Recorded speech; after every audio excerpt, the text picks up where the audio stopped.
Hello there, guys and girls. This is the Prussian Prince with another Total War Attila tournament match. This is the Fear the Forest final between Atheas of Agartha and Panda Warrior of Agony. It is a best of 3. Looks like the map designated for the final is Alexandria. And in the first game, we have Atheas in command of the Langobards and Panda Warrior in control of the Huns. So we're gonna see an interesting matchup for sure, but this is the forest, so I feel like the Huns might not do too badly here, because as long as you can rid the Godansmen of their charge, I think the warriors will do extremely well. And the forest is really good for them. But yeah, time to go over the build of the Huns here. Let's see, Step Chieftain with fast charge. Then we have 2 Unigarde on the left flank. Actually, no, 1 Unigarde and 1 Hunnic Ambusher. So that is a change by Panda Warrior. Then we have a bunch of Step Cataphracts, 3 on each flank, it seems. We also have 3 Step Bows. And let's see the sword contingent. We have a Chosen Ore Warrior on the right flank. And the rest, it seems like we have 6 Ore Warriors. Now for the Langobards, which by the way, they seem to have a bit of a larger army. We have the Redoubtable Chieftain General. This is a very good general to bring, by the way, because he's very tanky. He does have Brace. Now for the Cavalry Contingent, it's a very interesting Cavalry Contingent. 2 Germanic Lancers, bronze 1 in the center, then 2 Noble Germanic Horsemen, bronze 1 on the left, and 2 bronze 1 on the right. So very interesting, the fact that he didn't decide to go for more Noble Germanic Horsemen. And I don't think the Germanic Lancers are gonna do too well here in this area, honestly, because of all this forest. So I think melee cav is much better than shock cav on such maps, but we'll see though. Then we have, let's see, a bunch of Germanic archers. 3, 4, 5 Germanic archers, it seems. Yes, they are all Germanic archers. Yes, so very good contingent, skirmishing contingent, that's for sure. Definitely better than what the Huns have. And then let's see the rest of the Langobard build. So we have, let's see, a horse hewer on each flank, it seems, and a main line of seems to be 1, 2, 3, 4, 5, 6 Godansmen. So this is a pretty sturdy lineup for the Langobards, I think. This one that they brought here, but we'll see if it's actually going to work against the strong Ore Warriors. Again, if they get to charge the Godansmen onto the Ore Warriors, I mean, it could go very badly for the Ore Warriors, but and they have similar charge bonus, but still the Ore Warriors probably will still win against the Godansmen. But yeah, I mean, we'll see. But I definitely think the Ore Warriors are better than Godansmen. I mean, even with the charge, the Ore Warriors will probably still win. I mean, even if the Godansmen get a free charge on the Ore Warriors, I mean, maybe not in that case. Maybe the Godansmen would win, but still. Usually the Ore Warriors should beat the Godansmen, but anyway, let's go for a fast forward, because it seems like both of them are not really doing too much here. They're both just sitting in the forest and waiting for their opponents. Step bows for the Huns, they seem to be going for like a bit of a flanking maneuver over here, trying to see what they can find of the Langobards. The Hunnic Ambushers are over here, so yeah, it's pretty good for the Huns. Maybe he should just move up slightly over here. Looks like he is going to. Yeah, Unigarde and Hunnic Ambushers on the flanks might prove to be very, very effective for the Huns here. Step bows moving up, and looks like they're gonna get the first shot on the Germanic archers, and also getting some shots off onto the Germanic Lancers. Maybe he should have just targeted this one unit. Ooh, but now looks like the Germanic Lancers are gonna pull back, and they're not gonna get caught by the Step Cataphracts. So, or are they? This is gonna be really close. Oh, they just barely get stopped. Though now they're actually gonna catch them because the Germanic Lancers are going to get stopped by their own archers and noble Germanic horsemen. So the Germanic archers taking significant casualties, as are these Germanic Lancers. So this charge was fairly good for the steppe cataphracts, but now we need to have some support. The infantry is coming in now as well. Steppe cataphracts going in for the Huns, but now they're getting shot at, and these guys will die fairly quickly to archers. The engagement starting over here. Looks like the Germanic Lancers are going to get chipped here, but oh, they are going to get a free charge into the rear of these war warriors, so that's not good for the Huns at all. But now the steppe bows can in turn fire at the Germanic Lancers, but yeah, that's a very good trade, Germanic Lancer for a war warrior. Those steppe cataphracts here making it into the Godhansmen as well. The engagement over here should go fairly cost effectively for the Huns if they send in more supporting units, but they don't seem to have units around, and this war unit got destroyed by the Germanic Lancer charge. On the flanks over here, the noble Germanic swordsmen are going to lose, and I don't know what this horse hewer is doing. Should be engaging the steppe cataphracts here, but it looks like he wants to kill the other ones over there.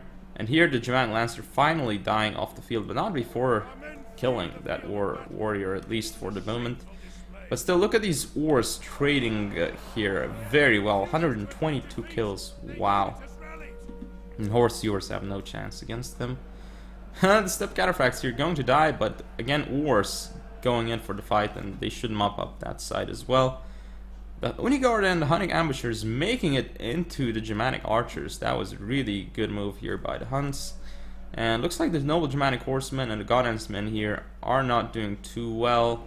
More war warriors coming in. This steppe cataphract is going to go for a rear charge on the Godhansmen. Not like it's necessary, but I mean, might as well, right? To make it even clearer. 2 oars against the poor Godhansmen. And then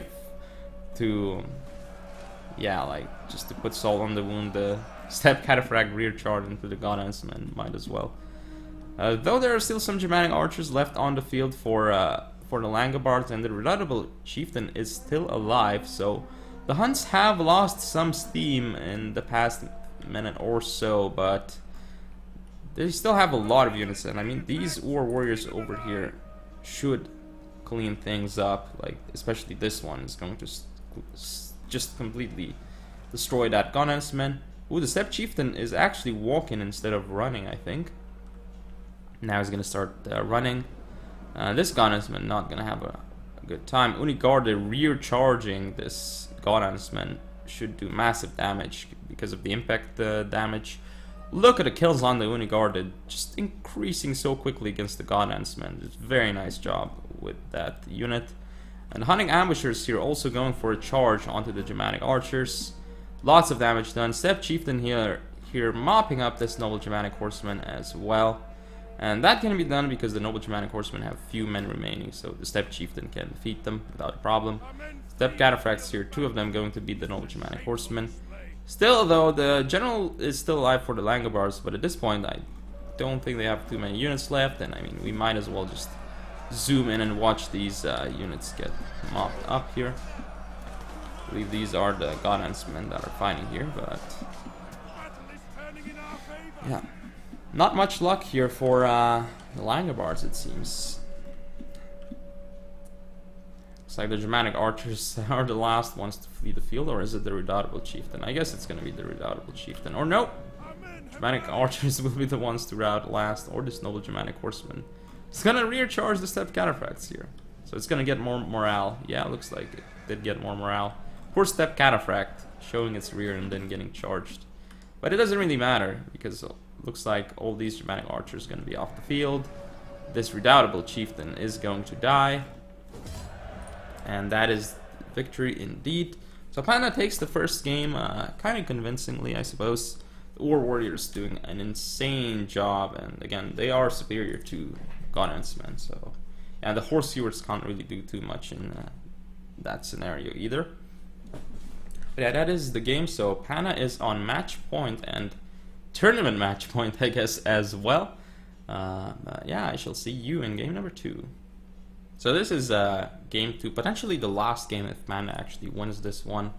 We have Atheas controlling the Jutes and Panda Warrior in command of the Vandals this time around. So we will see if Atheas can pull this one off and take us to the tiebreaker, but it's just going to be really difficult, I think, against someone like Panda Warrior to win 2 games in a row. But we will see if it's possible. We will see. So yeah, time to put it into slow motion and go over the builds. I'm gonna go over the Vandals first. So the Vandals have, let us see, Vandal Warlord General with fast charge. Then we have on the left flank 2 Noble Alani Cav. On the right flank 3 Noble Alani Cav. And in the center we actually have 2 Germanic Pikes, interestingly enough, supporting all these Vandal Berserkers. So this is fairly interesting for sure. Let's see, indeed looks like 6 Vandal Berserkers. Again, look at these guys. Poor armor. They have really poor armor and they are light. And they don't have much health either. So cav charges or missiles are going to destroy these Vandal Berserkers for sure. But otherwise they are fairly good if they can get a charge. Because as you can see, 62 charge bonus is no small feat. Yeah, we also have some Germanic archers on the field. Looks like 1, 2, 3, 4 Germanic archers. And as for the guerrilla units, looks like we have a Vandal Raider on the left flank, interestingly enough, and 1 Germanic Brigand. Now, let's go over the build of the Jutes, which already in my opinion looks fairly scary. But let's see. Nordic Warlord with a brace. Then the cavalry, 3 Nordic Horse Lords on the right, 3 Nordic Horse Lords on the right, 3 on the left, 3 on the right, my bad. So that is very, very strong. And then up front we have 3, 4, 5 Nordic Hurlers. Decent to soak up damage and such. Then we do have, let's see, a Wolf Coat on each flank and a center contingent of, let's see, 1, 2, 3, 4, 5, 6 Huskarls. That is a strong contingent for sure. Thing about the Huskarls though, very poor missile block chance and kind of low armor and health, so definitely something to keep in mind when playing against say the Jutes. Missiles will do particularly well against something like Huskarls. Like, you should definitely keep that in mind. Target the Huskarls if you can when playing against the Jutes with archers or other types of missiles, and that they should drop fairly quickly. And you kind of need to do that because otherwise these Huskarls will chop things up fairly quickly in melee. But yeah, time to fast forward because as you can see, nothing really is going on again. They're both just sitting and looking at each other in their forests. But Panda has a superior position over here because he has the concentrated firepower, though. He's going to be using a lot of ammo onto these Nordic Hurlers, I feel. But yeah, the damage done to these Nordic Hurlers is insane. The Germanic Brigand's actually going to waste volleys on the Nordic Hurlers, so this isn't really good because, as you can see, they have only 3 ammunition, so this is not good for the Germanic Brigands. They need to save their ammo against like Nordic Horse Lords or Huskarls in the late game or something, because if they get... They really need to shoot the Nordic Horse Lords or the Huskarls to get cost efficient, and shooting at these Nordic Hurlers, not good at all. Looks like, yeah, Noble Alani were thinking about charging the Nordic Hurlers, but no way, not happening.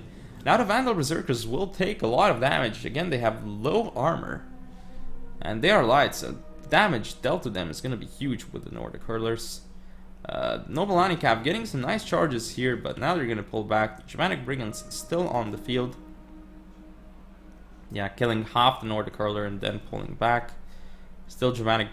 Oh, actually, not 4 Germanic archers. 2 Germanic archers and 2 Germanic bows. My bad, actually.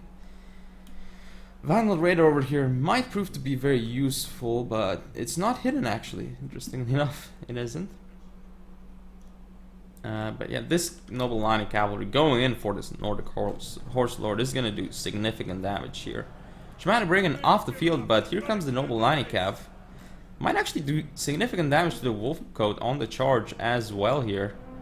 And this Nobilani Cav gets into the Huskarls, which is really bad for the Jutes, of course, because once the Vandal Berserkers come in, and look at how quick they are, look at their charge animation, they're just going to wreck things up over here. Though the Vandal Berserkers, nice move here by the Jutes to get a good charge off onto the Vandal Berserkers here.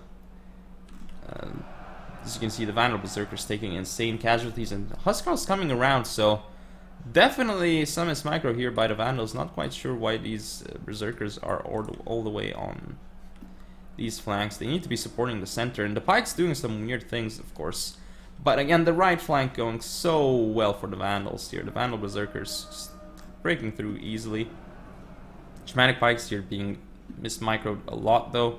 Germanic bows got charged by Nordic Horse Lords, but this is actually not too bad, because now the Nordic Horse Lords wasted their charge, and they're gonna die to Vandal Berserkers, especially with more on the way. And this rear charge with Vandal Raiders might prove to be devastating to these Huskarls.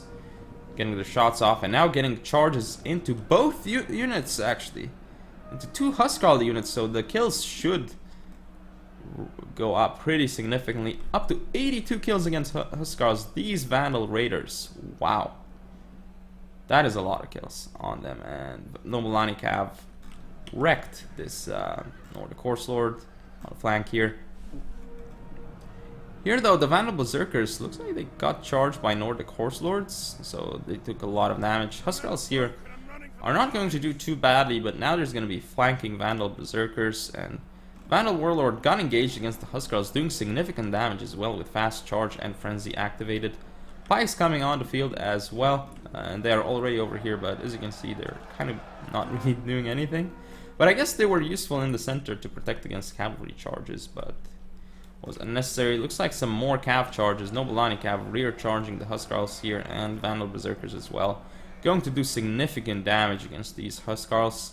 And here the Pikes are in position, and one Nordic Horse Lord still alive, but it's because of Headhunt. Nice use of the Headhunt here, but at this point it's looking very, very bad for the Jutes. Another Nordic Horse Lord charge, trying to kill the Vandal Warlord General, but he's in a way too good of a state to actually die. So another rear charge onto this Huskarl. Let's watch this melee blob here. So the Vandal Berserkers just chop down the cavalry that's running away for the Jutes. And looks like a final Huskarl unit over here, and victory has been achieved by the Vandals here.